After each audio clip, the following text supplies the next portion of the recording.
Hello and welcome to Analysing Avatar. Dan here, as always, joined by the late airbender himself, Chris Billingham. How you doing, my friend? Yeah, I'm good, man. How are you? I'm alright. It's been a weird week. I'm not going to get into it, because by the time this airs, it'll be a million years from now. We'll talk about Nothing But Static maybe a little bit. Yeah, I've had a weird week that's led to me having very little sleep. So I'm going to put it out there now for listeners. If I say anything weird or start babbling at any point during this, I can do nothing but apologise. There's literally nothing else I can do about it. I don't think people will tell the difference. We've been talking for a couple of minutes so far. I've not babbled yet, have I, Chris? Well, our phone call. We started communicating a few minutes back. Have I babbled as of yet? No, I don't think you've been that bad. No. If anything, this bit here is the most babbly. Yeah, that's that. Babble Dan. Yeah, let's take a quick left turn, Chris, then into Avatar talk before I. I love that's how committed you are to this idea that you're going to end up babbling. You're describing the point of the podcast as a left turn. Let's get a bit abstract then, Chris, and review an episode of Avatar. Weird. What a weird thought that is. Yeah. So this crazy thing to do. This week we watched the Waterbending Master. Sort of almost Doctor Who-esque in its setup, in that Doctor Who has a history of having two-part finales, but secretly making the episode just before that two-part finale dovetail into it really clearly, so it almost feels like a three-parter. The setup for the finale in this episode is pretty clear, but for those who don't remember, this episode is the one where they finally make it to the Northern Water, kingdom, basically. I mean, it's not, they don't have a king, but wow, the Northern Water Tribe, it turns out, have this spectacular snow city, which is very different and distinct, obviously, from the Southern Water Tribe, which was a lot more quaint. It was people living in igloos. The word tribe fit better almost for the southern than the northern. So it's this big city. Aang starts training with Master Paku, but Master Paku refuses to train Katara because the patriarchy. He won't teach girls no nothing. Girls should go learn healing. Girls is what he says. It's quote verbatim. Go learn healing, girls. And then. It's cheating if you have the script in front of you, Dan. It is. Yeah. And then, Sokka's all like smoochy at the princess. And then, dear Lord, this has gone so wrong so quickly. There's no need to. It feels like you're deliberately. I know. Like you're like I said I might babble. I know what I'll do. Really lean into it. I promise you, I'm not. No. I promise you. Now I'm forced to really think hard about what I'm saying because I'm on a podcast. My brain is failing me massively. So the training is going on, but Katara can't do it. She eventually sort of challenges Paku to a fight, and it turns out he was actually at one point engaged to her grandmother, and for some reason the patriarchy is not a thing anymore. I don't understand his change of heart, if I'm being honest with you, other than Katara makes a really loose link. She sort of says like, oh, it was your stupid arranged marriage rules that drove her away, and you're still clinging onto your stupid old rules now.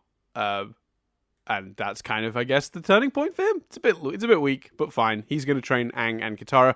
Meanwhile, Zuko and Iroh have their ship, their crew taken by Zhao, who is about to lead a siege on the Northern Water Tribe, and wants the bodies. But really, he's looking to basically take Zuko out of the equation. He doesn't trust Zuko enough to bring him along.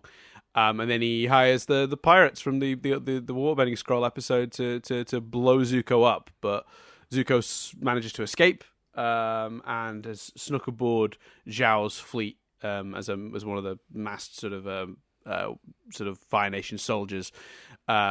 Presumably going to try and scoop the Avatar out from under Zhao during the siege that's due, because that is the final shot of the episode. Is a bunch of boats. It's a big old sea full of boats, all coming and bringing war to the Northern Water Tribe. There you go. I pulled it together at the end, I think. Nice, nicely done. I just say that took so much concentration to not, like, once you sort of suggested I might be leaning into it, which I promise I wasn't. I was like, right, I can't that can't be the case. It can't be that bad that Chris thinks I'm actually putting it on. So I'm gonna. So I would laser focus. Like, no, remember all the details. That'd be why it was way more detailed than I swear. Last week you were like, "Yeah, Ghost of Temple, Airbenders, they're fake as fuck."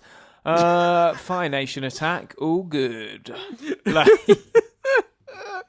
I mean, little preview there, people, of what it would be like if I did the recaps. Yeah, I'm on a couple hours sleep. Leave me alone. That's right. Same here, actually.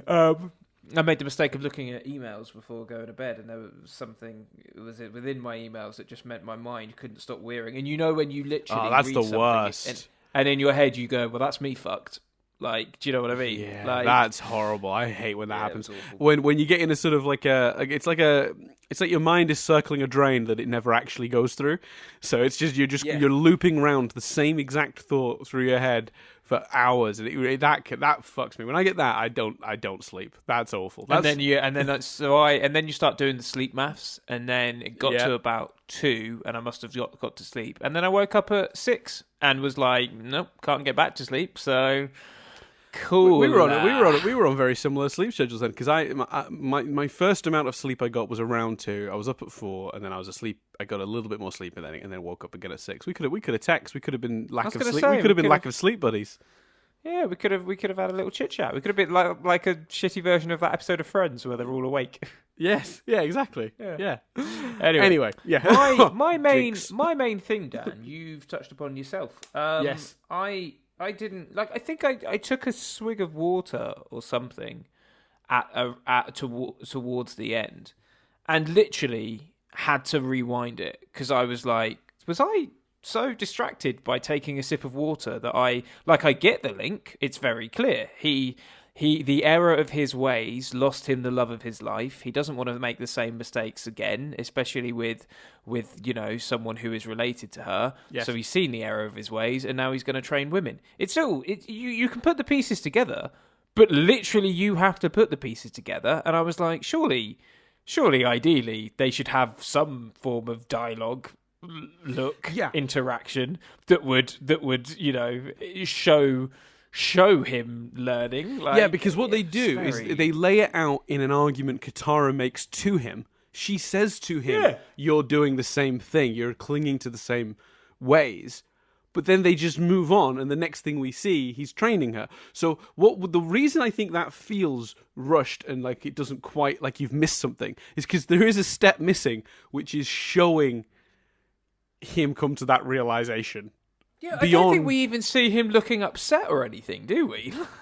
We see him looking a little bit upset when he gets the necklace, but not... No, but I mean, after she sort of makes that point, like, it just cuts away. Yeah. Okay. Look, it's a jam-packed episode, so I know why. So much happens in this episode. It's really quite full. Like, I understand why these things ended up being a little bit rushed, but I feel like an episode like this... You want to be setting up all the finale stuff, which is why the episode is so full. But you do want to make sure your story of the week feels complete, well-rounded, and well-conceived and well-executed. Yeah. And I think that it's such a shame because it is a really good episode. And it's one of the moments that I think Katara really does shine in the show. I know I've said in the past Katara's probably one of my least favourite of the main gang. Because often she comes... you hate Katara. But I think this is one of her strongest...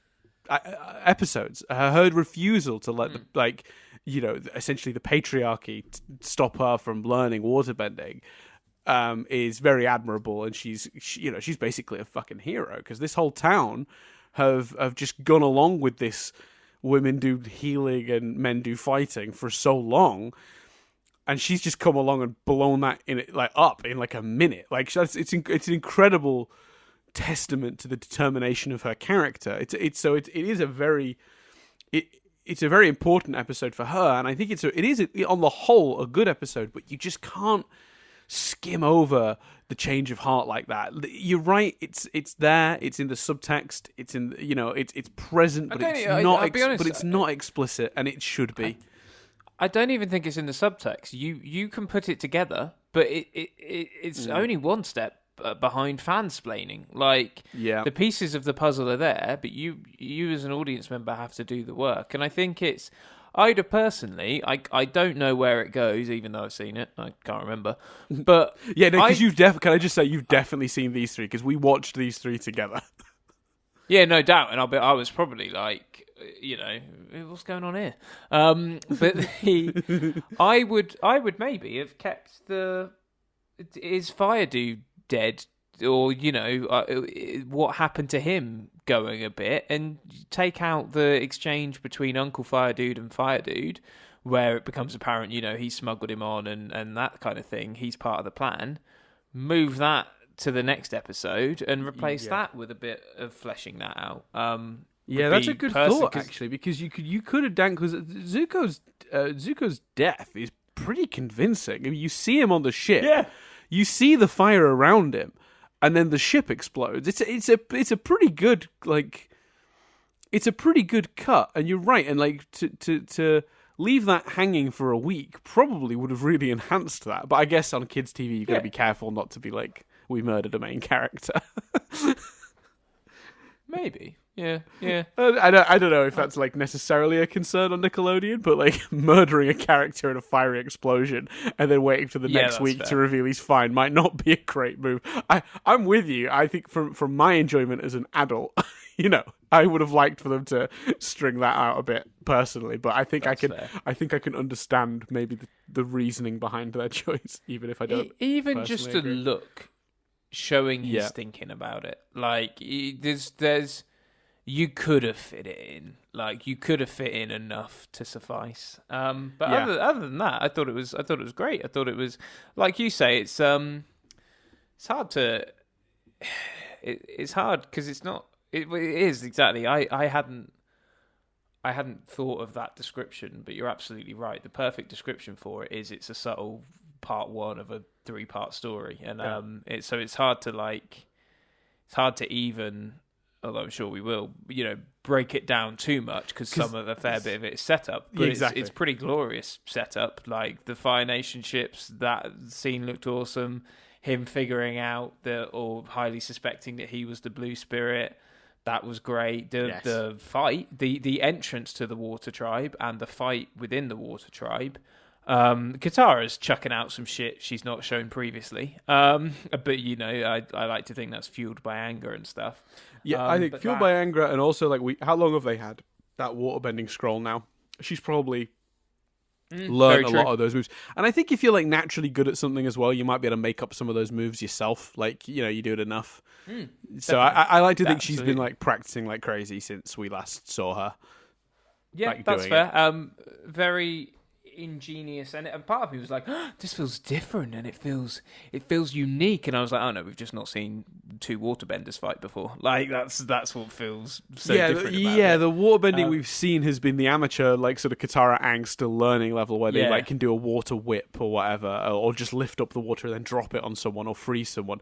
Seeing them create spikes or those sharp discs that she fires at Paku, that was one of my favorite moments. Yeah, the discs was brilliant. The disc was very inventive, particularly the way they showed his face shift, because so you got the impression for the first half of that fight that he's just toying with her because he's a master, obviously, and then it's the moment she throws those discs at him and you see his head go back a little and it flies in front of him, reflecting his face and it kind of goes in slow motion, and you see his expression shift to one of, oh fuck, that nearly got me.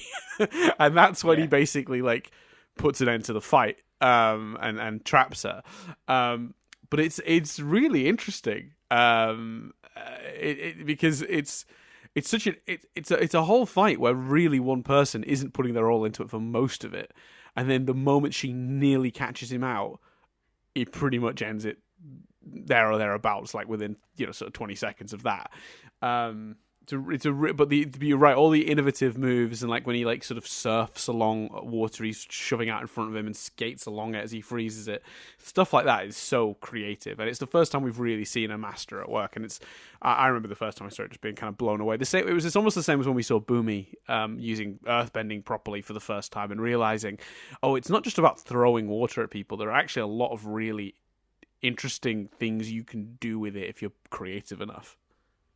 Yeah, it's what we've talked about before. The it reminds me of the Order of the Phoenix fight in the Harry Potter book. Yes. And the films, they actually did it as well, where, they're like, they're turning the spells into different things, and they're blocking them with different inventive spells and stuff. And yeah, it was awesome. So I thought the episode in itself was great. There was that complaint about his motivation change, but because I thought they tied it in lovely, because so much was happening that when she sort of told my gran left and I never knew that she was from here or had a love from here. Mm-hmm. I was like, and if I thought about it, maybe I'd have seen it coming, but I was like, how are they linking that in? How are they resolving that? So it actually is linked very cleverly. And if they'd just given the time to it, the idea is genius. From a character perspective, that notion that he would not make the same mistake twice with literally the same bloodline is brilliant. Like, it's great writing. You crave the moment he realizes that. That's I think crave seeing the moment he realizes that. Yeah, that's exactly why it feels incomplete. It's you see her say that, then you see him having learnt the lesson. There's just the one step in the middle that I think your brain just needs to really feel it hit home, which is seeing him realize that, or say something that echoes what Katara suggested, or just something to show that it's gotten through to him, so that we know that before we then. And I know they were trying to do a thing, so some people are going to comment this, and I know they were trying to do a thing where Katara shows up at the end, and you're like, oh fuck, she's still pushing to get taught, but he's not going to train her, and he's like, Katara, what are you doing? You're late for your lesson. They were trying to turn it into that.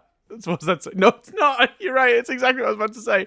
That moment is not worth losing the smoothing out of his character arc in this episode. It's a little bit like, and this is going to be this is a bit of a stretch to metaphor, but this is what sleep deprivation does to a person.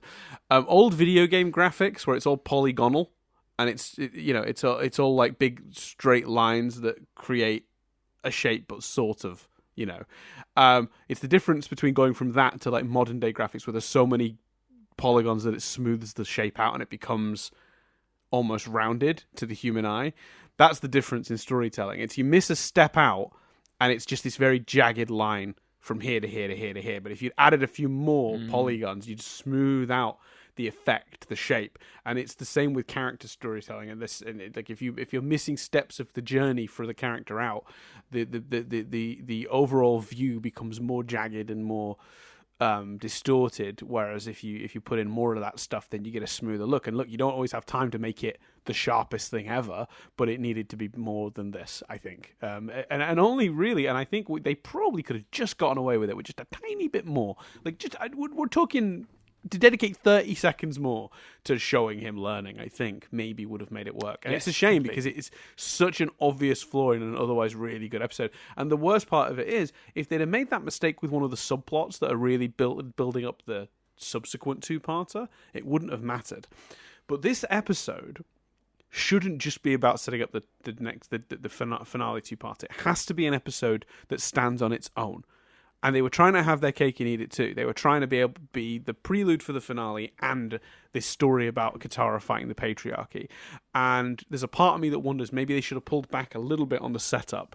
Just enough to make sure this episode stood on its own 2 feet first. And that's, I think, where they maybe went wrong. No, and what's funny about that is we probably won't feel that way next week because I'm gonna, spoiler alert, I'm a big fan of the finale of this series. I think both these next 2 episodes are really good. And I think the reason a lot of that is because they do a lot of setup here. So I'm a bit of a hypocrite, really, because I'm telling them to on one hand, when I'm reviewing just this episode in isolation, I'm going, it really should have stood on its own better. But next week, I'm going to be, complimenting stuff that they could only really do because they laid the groundwork here. So, wah. Yeah, I just think I'm repeating myself now. We're tired. Maybe we've been talking about it too long. But I just think it's not even. You're right, but it's not for me. It's not even as big as that because you don't need to. I don't think you. It would be better if, but I don't think you need to take out a lot of the setup. That you could fit it in. You could fit in a look of realization. You could fit in Yeah, probably. you're right. You could fit it in within what they've got at the moment and not really lose anything. You don't even have to take out the scene with the blue spirit, or the scene between Fire Dude and Uncle Fire Dude. Like, Yeah, there's probably a way to trim all the bits down. Yeah, a tiny take bit out to just take out a joke, knock a frame off of Zuko. Is it the Zuko brother? Sorry, I'm Sokka. blanking. Sokka, sorry. Take a frame out of Sokka landing on the side of the water and being like, it was worth it. Like, do you know what I mean? Take out the establishing shot of where the pirates are. Yeah, I just think it's not even as big as that to give me personally what I needed from fleshing that out. Yeah. What did you think of the romantic subplot? I like it. It's a bit quick, but I think, you know what? It's in animated shows like this. You know, I grew up with Disney. A lot of people falling in love very quickly. You know, it's a bit of a trope, but it was effective. I believed it, which is weird because again, they almost never speak, and then she's admitting that she is into him, and it's like you've basically had 2 interactions to my knowledge at this point, and they were all very short. She did laugh at him though, like when he fell over and stuff. Yeah, it's quick but embedded. Yeah, and that's what I'm sort of getting at. It's quite impressive, really, because what they've done is they've used a trope to their advantage. You know, it is a trope that animated characters fall in love very quickly and very easily, and they just went with it. And my brain, while the reviewery part of my brain that knew we were going to be analysing it was going, it's a bit quick. The part of my brain that's just absorbing the episode and enjoying the episode didn't give a shit. It worked. I don't know 100% why it works, because I think on paper it probably shouldn't.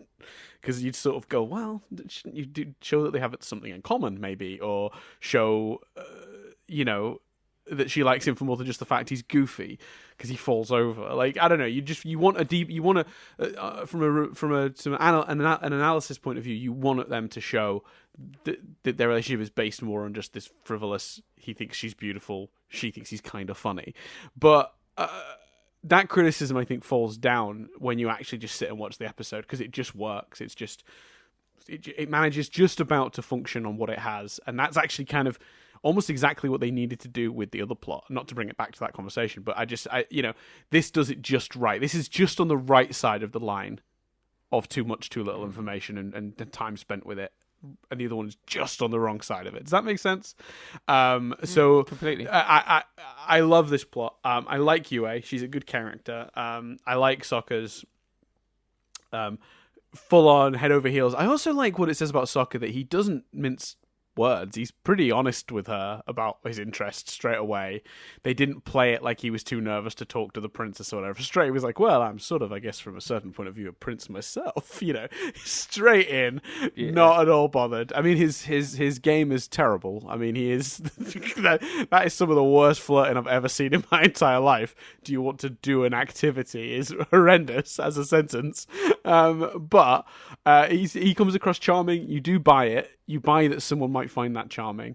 I like that they managed to link it to the overall plot with the reveal that she's in an arranged marriage. I liked Aang. I liked a lot of it. It's right up my street, isn't it? And I think they, by it being, like you say, a bit archetypal, or I can't remember what word you used, but a bit tropey. Yes. You kind of, sometimes you can get away with the tropes as long as you do them well, because the tropes give you a shorthand. Yes. So like his nervousness, because it was entertaining, we understand his nervousness. We've either been there or we've seen it on other shows and stuff. Mm-hmm. So I think it works. What I often really, I like it when, and I can only think of a few specific examples, but I really like it when you see love stories and you see other characters either aware of it or happy. Like Dawn, spoilers for the UK version of The Office, Dawn coming back for Tim in the Christmas special is, for me, partly made by David Brent's genuine smile and genuine, like, oh, it's happened. Like, but it's not, he's not making it about himself. He's just happy for them. Which is weird, because that kind of closes off his character arc as well as theirs in that one moment. It's quite genius, because Brent of 10 minutes before, before the fuck off Finchy line, would have maybe reacted differently. That's amazing. Yeah, exactly. To me. And it's so well done. And I really like. So I'm bigging up and to talk about a small moment of this, but I really liked Aang saying go after her or whatever he said. Like, yes, I just the thought, encouragement. Yes, Aang taking on board what was happening and knowing that he should follow her. It might have been follow her, he said. I can't quite remember. I really loved that touch of it as well. And I thought the whole thing worked. The kind of the moment that didn't make me go too quick, and it's not. I'm moving us to a different subject. One moment that I reacted to, the moment I reacted physically to the most was Aang's. You can teach us waterbending after a couple of days rest. I was like, you fucking kidding? Like, the pressures, kid. Like, what is happening here? Like, yeah, you've been chilling out on Appa for 2 days. Like, get the fuck on with it. Yeah, but I guess they were food. They didn't have food. They didn't have like they seem pretty exhausted. Coming, Dan. Yeah, Aang's point at the beginning of the episode was that Appa had been doing all the work there. Yeah, like exactly. Like if you and I could stop a comet, and you came round, and I was like, right, let's go do what we need to do to stop this comet, and you were like, yeah, it was a long train journey though, mate. Do you mind if we just have a few days chilling out? I'm like, no, Dan. Yeah, if we needed to stop a dictator from being in power before a comet comes and gives him extra powers. And I was like, we'll take a few days, we'll watch some TV, we'll maybe order a pizza. As lovely as that might be, probably not prudent, is it? Yeah, like we can get a pizza after. Yeah, I think anyone that knows, I think what's interesting Dan about and I, that, when we meet up, we would get a pizza after. Absolutely, we would. I think what's interesting about that is I think it's kind of another example of the show, like using a scene to tell us something different but accidentally contradicting something else. So the intention of that scene isn't really to suggest that Aang wants too much rest. The reason that scene exists is to immediately give us the character of Paku, right? Because he goes, absolutely not. Sunrise. Because what they're trying to tell us in that moment, and the reason that scene exists and that exchange exists, is so that it's shorthand, isn't it? To immediately tell us this is a very serious, strict teacher. He wants him to do it at sunrise. He will be training from morning till dusk. Like he's a strict fellow that's goes by the rules. It communicates a lot very quickly for Paku. You understand Paku as a teacher immediately, right? So that's why the scene exists. But the problem with that scene is it does contradict what was immediately happening. I think maybe it might have worked better if Sokka had been the one to say that, because you get the impression Sokka was particularly fed up of being on Appa. Yeah, but also that's like Sokka doesn't, because Aang has all the information, which I don't believe. Has he told Sokka and Katara? I don't think he has he? He must. Yeah, I think he has. I think he's. Yeah, okay. I think they know about the. But it's certainly. Well, I suppose that's the problem. It is in Aang. To be fair, it is in Aang's character. Like, we've got frustrated throughout with his nonchalant attitude to the whole thing. So, it does fit. But I literally physically. I did that kind of thing, like I threw my hands in the air. I hope Jess was near enough by to see you get that upset with a cartoon. No, she wasn't. No. Yeah, Chris, it's not real, right? They're just drawings. It's real to me. But I've been doing I don't know why I'm telling the story because it just makes me seem like a lunatic. Dan and I both watched the live stream of James Acaster last night. Cold Lasagna, Hate Myself, 1999. It was very good. Yes. And then we watched the Taskmaster finale. So at that point it was 11. And I turned it off Taskmaster, and an old episode of Blackadder was on, and I couldn't work out what episode it was. So Jess was like, are you coming to bed? And I was like, I'm just going to see the end of this and work out what it is. And she's like, okay. And then I did, and I watched the end of the episode of Blackadder. There is no point to me telling this story other than Jess already thinks I'm weird. Anyway, I go to turn it off, and I hit the home button on Sky, and Titanic's available. And I'm like, oh, Titanic. We should rewatch Titanic at some point. Like, we should rewatch that. And in my head, my brain went, how did Jack and Rose meet? I can't remember. So and I went, it's the dancing, isn't it? It's on the. It's on the. She goes down and she sees their humble, ship hand ways. They're all having a dance and a party at night under the boat in the bowels of the boat, and she like wanders down. Is that not? No, their first meeting's on the deck. He's like drawing and stuff. No, she goes. She's hanging over the edge. I can't remember. I only watched it last night. But anyway, so wait, you watched it last night? You watched the movie? No. So this is what I did, right? So I spent an hour fast forwarding through bits of Titanic. I'd fast forward, and then my mind would go, oh, I want to see the bit where they realise they've hit the iceberg. And then I went, oh, I want to see the bit where he's like, it's been an honour playing with you tonight, gentlemen.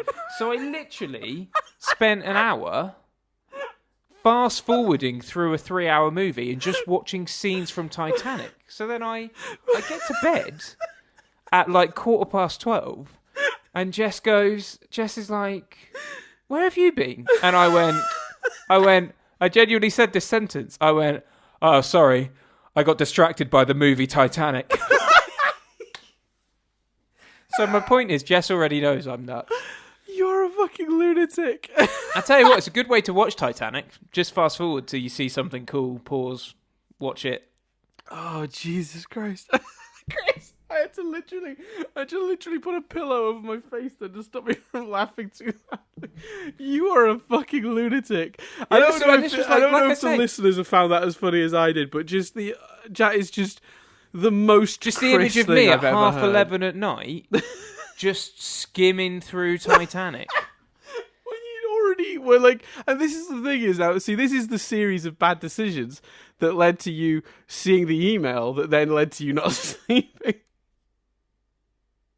Yeah. That's why I didn't see the email till really late. Yeah, exactly. Because I didn't. Dear. Yeah, so the email was sent to me at 11, and I didn't see it until I got into bed. Whereas if you'd have just gone straight to bed, 12:30. If when your fiance had said, "Are you coming to bed?" you'd have gone, "Of course, honey," and you've gone upstairs. You don't call her honey, but like if you to make it a stereotypical movie scene, and you've gone, "Of course I'm coming to bed," and gone up, with the love of your life, with the fiance.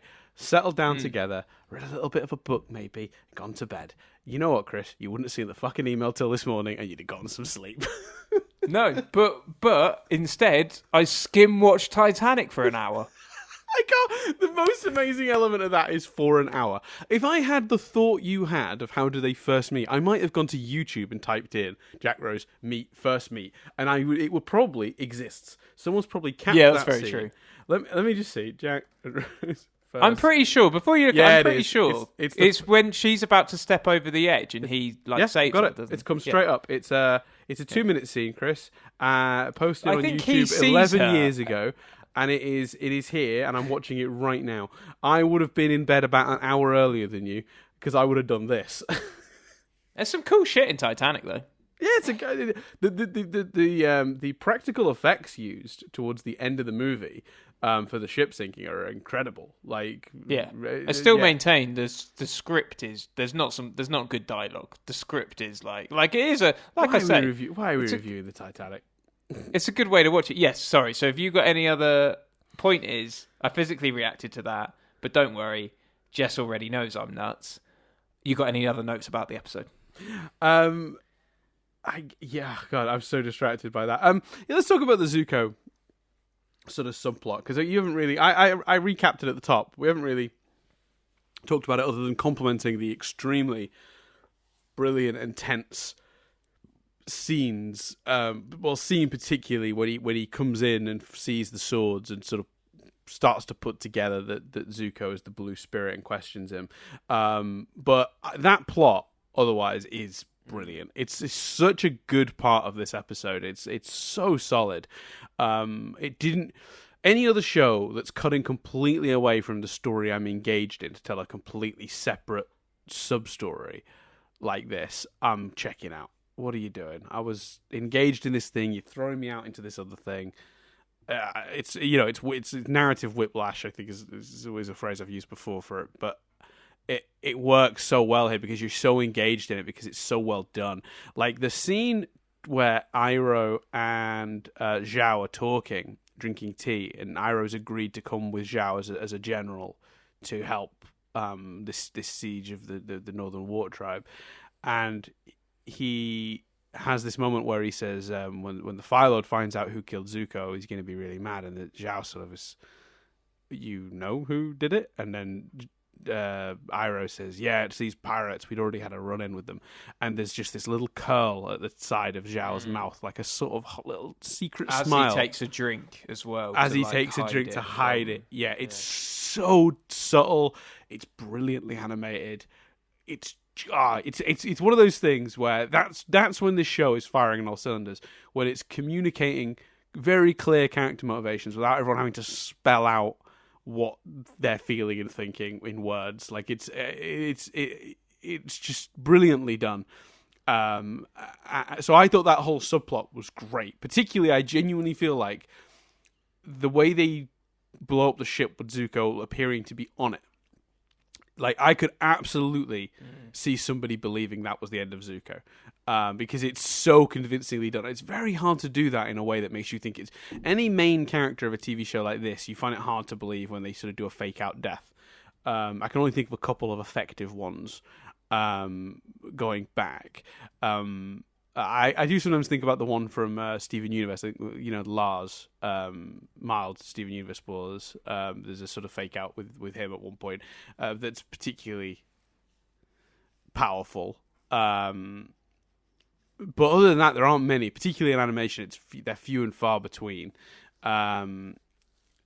And this, I just thought this was brilliant. So I just wanted to get your thoughts on it because I talked about it already and you hadn't had a chance. And then I've just talked about it another few minutes on top of my original talking about it, Chris. So, yay. No, I thought it was great because for all the reasons you said, really, I think it's really effective. And it does, especially the scene where Uncle Fire Dude, because you almost expect when it cuts back to him, for him to still be stood looking at the fire or searching the boat to check whether Fire Dude's alive. So when it cuts back to him, and he's with the general, he's with whatever I nicknamed that guy, and he's General accepting Fire his Dude. offer. You're like, Admiral Fire Dude. Wow, he's General Fire Dude. You're like, wow, he's defeated. He's given in. He's shit. And then you kind of go, when he's like, oh no, we'll harm him or whatever he says, you're a bit like, oh, maybe he knows it's him, or he's trying to work out if he's him. Maybe it's a cunning plan. Ooh.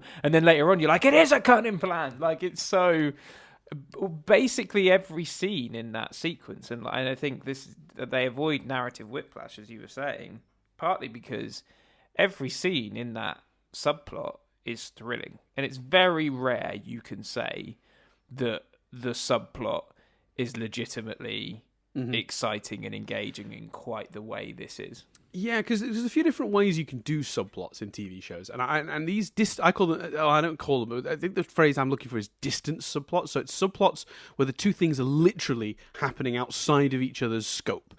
So the Sokka UA subplot can quite happily live alongside the Ankh-Katara training subplot because they're both happening at the same location. The characters are crossing. There's a moment when Aang and Sokka and Katara are together at night after a long day of being all pissed off for different reasons. Sokka just had UA run away from him. Aang's tired of Master Paku's shit already.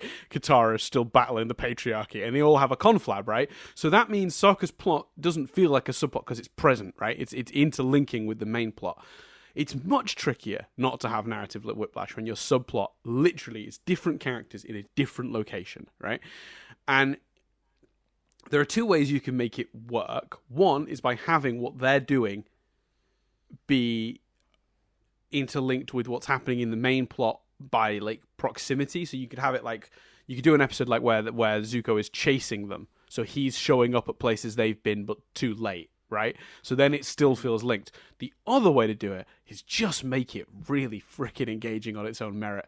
Because if it hadn't been really engaging on its own merit, it could have been awful. And the amazing thing about what they've done, they've only ever done Zuko plots when they've had a good one. There have been episodes where we haven't seen Zuko at all. It's just been completely focused on the gang. In fact, last week's the episode, I don't believe had any subplots with Zuko or anything like that. We didn't see him at all. No, I think he was literally not present. Yeah, so choosing to do it when you've got a good plot is so smart. When we think back to the very first time they did it, I think it was like the third or fourth episode. It was the episode. I think it was the Southern Air Temple.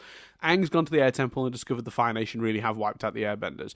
Subsequent to that, or sorry, next to that, we have Zuko meeting Zhao, and that's that whole thing where he gets himself into an Agni Kai with Zhao, and Zhao tries to strike him from behind when he's not looking, and Iroh says, he's more honourable than you. And that's like such a strong plot in its own merit that you don't mind that it just sits alongside the Aang one, and we talked about that at the time, I'm sure. So yeah, the way they do that here without these stories are not linked at all, except for the tease at the end of where they're going. It's so thin that this could have easily been like why are we wasting time showing me this stuff? Get me back to the action. Get me back to Aang. Yeah, but I think ultimately... Dicking about with water. Yeah. Get back to the action. Aang mucking about with water and Katara fighting the patriarchy.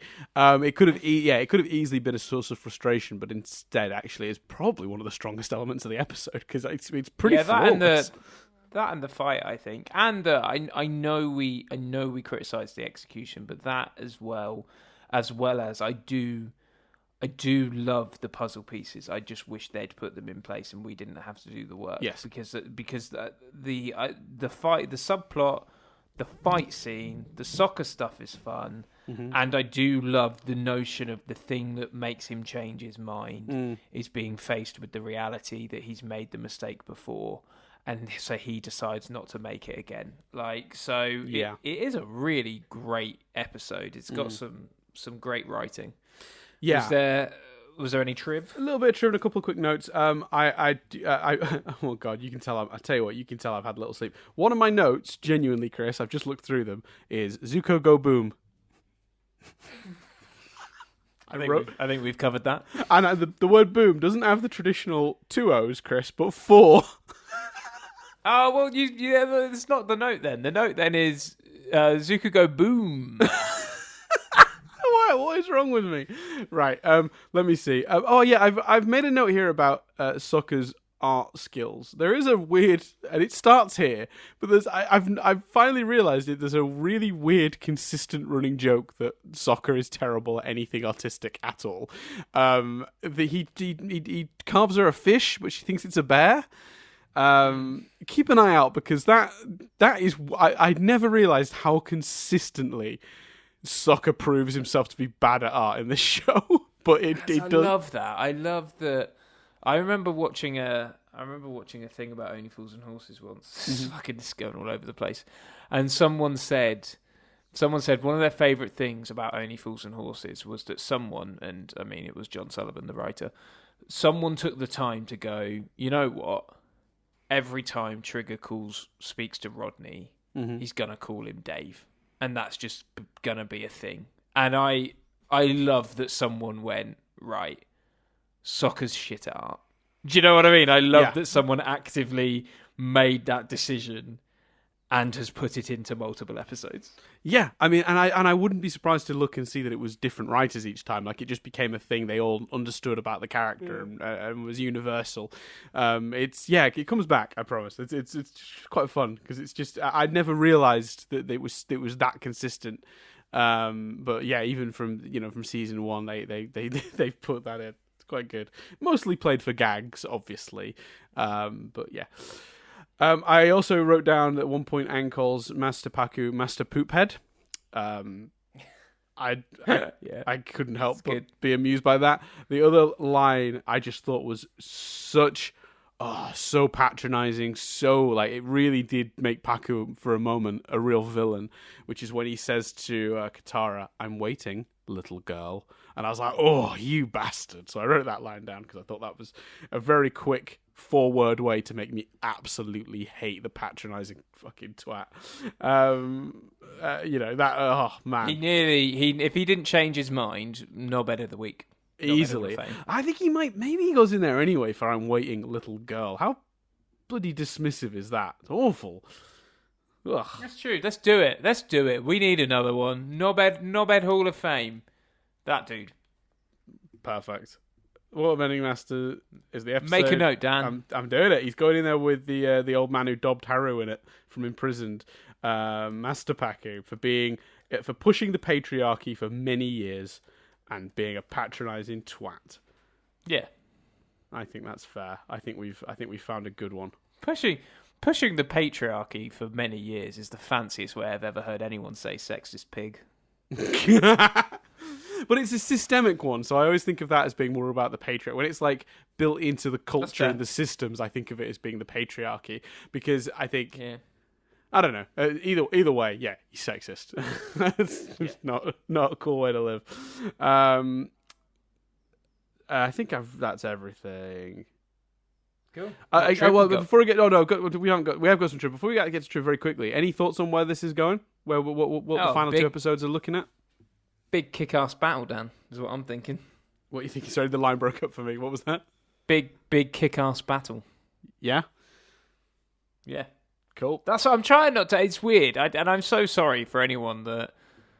And I guess maybe I'll do it... I might do it more in Series 2 and stuff, because I haven't seen it, so it doesn't feel like cheating or something, maybe. But I feel like my theorising, I've just not really done it, but part of me's just enjoying the ride. Do you know what I mean? Part of me's just enjoying watching it. Yeah. And I haven't thought of it any more than Kick-Ass Battle.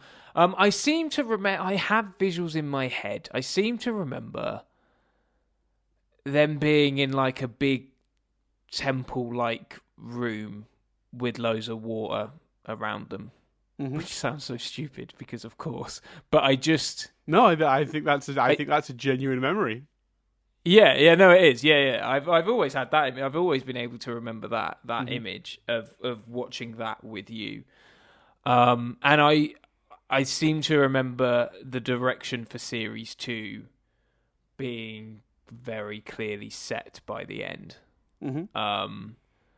But yeah, I'm trying not to remember too much because I'm just enjoying it. Sure. So yeah, the big old battle. I hope there's like and again, I seem to maybe I'm remembering it wrong, but like I hope like Fire Dude like takes off his mask in a very "it's me, Fire Dude" sort of way.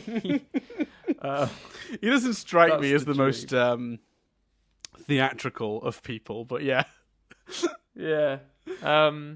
Yes, that's cool. That's what I'm thinking. Yeah.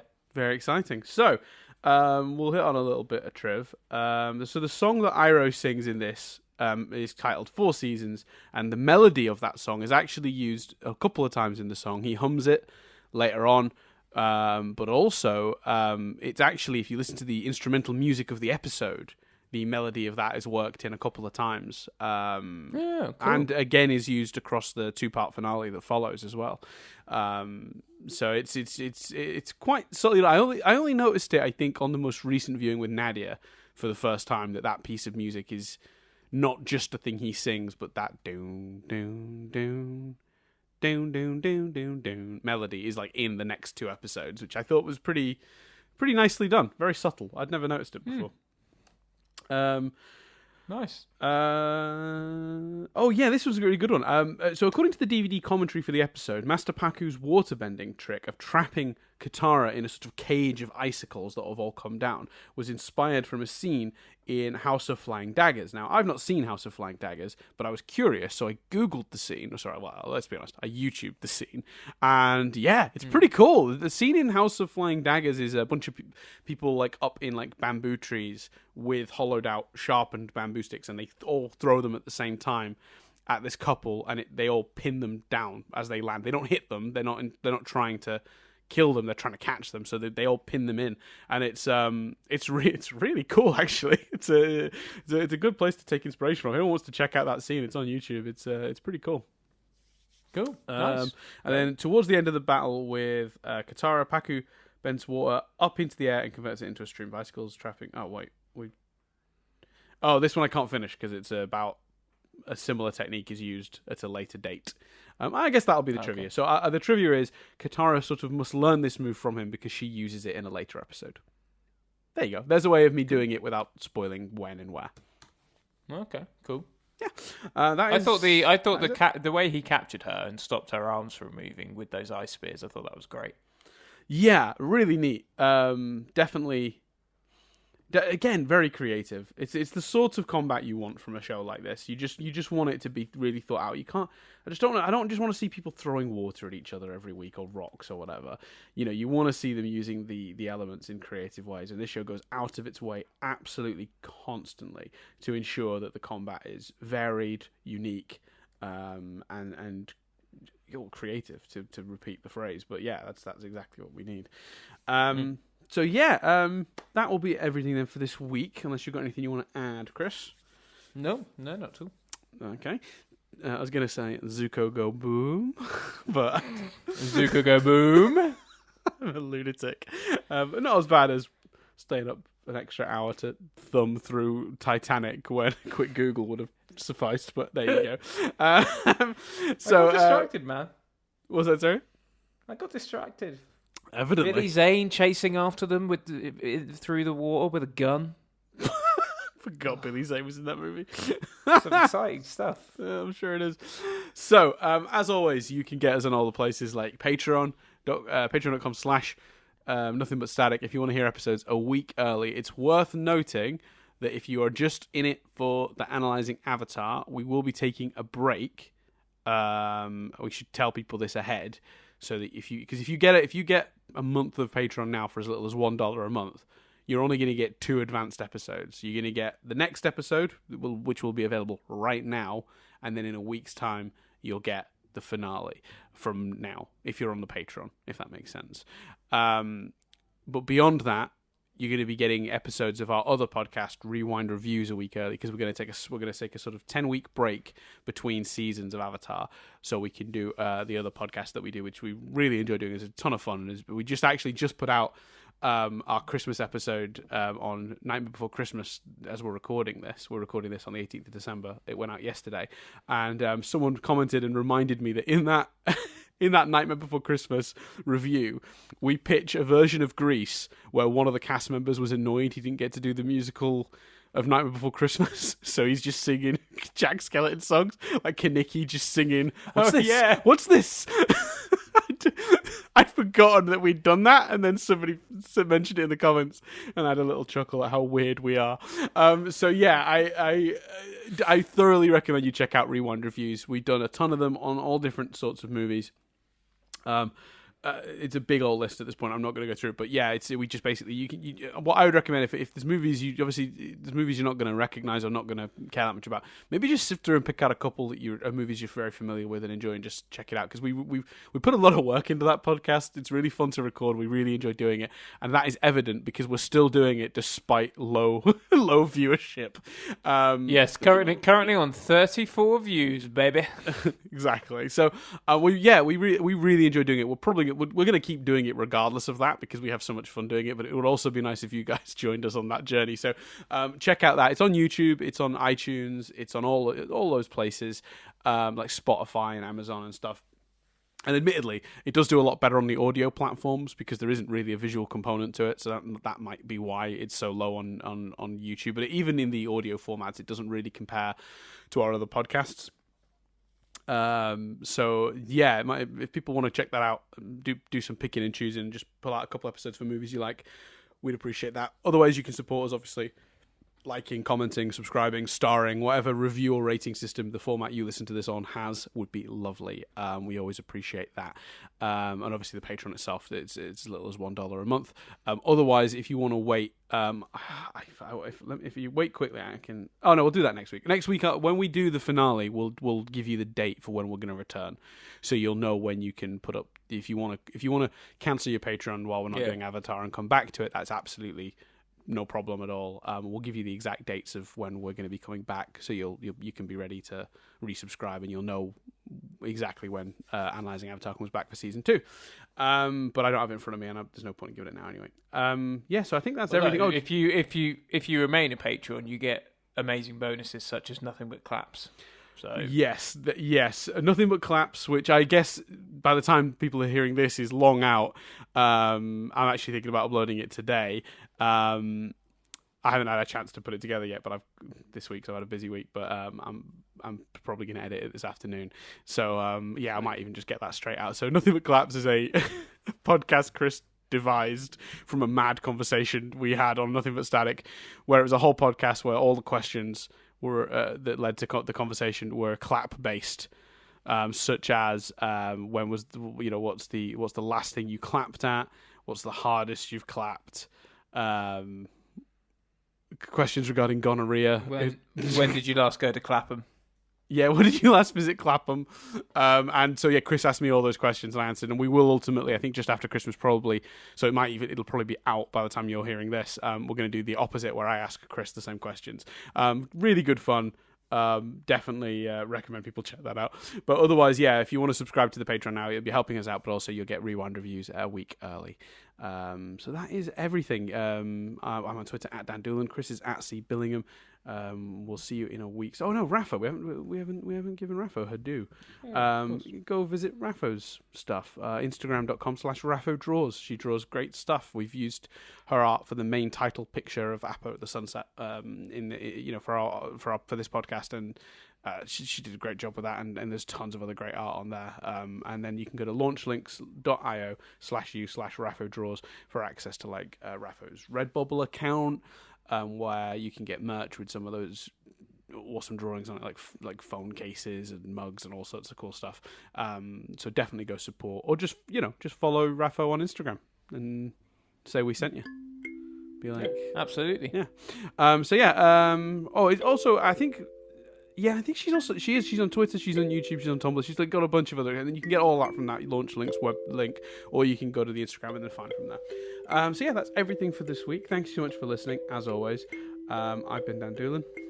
I've been Chris Billingham. And we'll speak to you in a week's time when we review The Siege of the North, Part 1.